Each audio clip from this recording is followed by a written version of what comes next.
Қалайсыздар? Тағы да армысыздар, жаңадан кіріп атқан кісілер, достар, қалайсыздар? Иә, жаңа Қаратай нағашымның әңгімесінің біреуін жібердім. Енді кеше осыны достарым арасында отырып осыны әңгімеден айтып едім. Сенің ауылыңның адамдарын бәрі әңгіме айтқаннан басқа жұмыс жоқ па? Неғып оған ол кісі әңгіме айта береді деп қалды бір досым. Логично. Бұл әңгімелердің шыққан кезі 90, 91, 92, 93, 94, 95 жылдар ғой. Сол кезде мен ауылға әкемнің қолына бардым, әкемді бағуға. Ауылдағы үлкен ағам қызмет бабымен қалаға көшіп кетті да. Шешеміз ерте қайтыс болып кеткен. Мені танитын кісілердің бәрі біледі. Сонау 86 жылдары қайтыс болып кеткен шешеміз.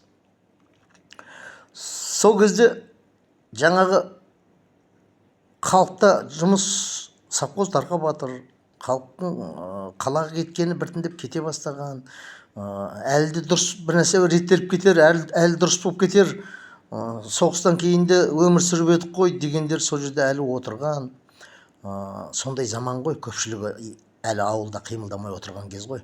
Бірақ жұмыс жоқ, әлі ары жүреді, бері жүреді. Сосын жаңа Қаратайдың нағашымның үлкен анау совхоздың кузнясы ғой, кәдімгі цех қой, үлкен цех қой. Сол цехтың ішін ғыж-ғыж қайнатып, жаңағы шайды қойып, Қаратай нағашым жаңағы келген майда шүйде елдің әйтеуір несін шығарып, жаңағы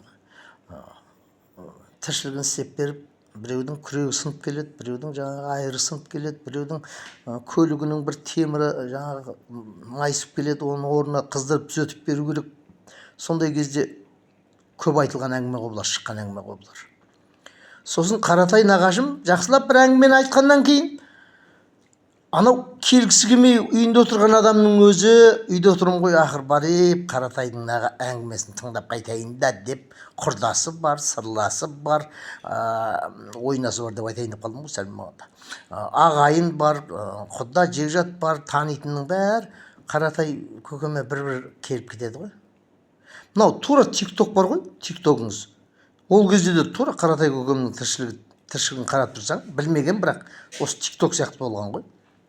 Комментарий көп болса, көрерменнің жаңағы лүпілі көп болса, жүректің лайк көп болса, мынау тиктокта менің әңгімемді тыңдайтындар көбейіп, мысал үшін орта көбейіп, олар ойларын айтып, ол ойларды сіздер оқып, біреуіне күліп, біреуіне жаңағы ойланып, біреуімен поделиться етіп, сіздерге де көп осының несі болады ғой. Мысал үшін, егер бәріміз жақсы жаңағы Путин қысап движуха жасасақ та,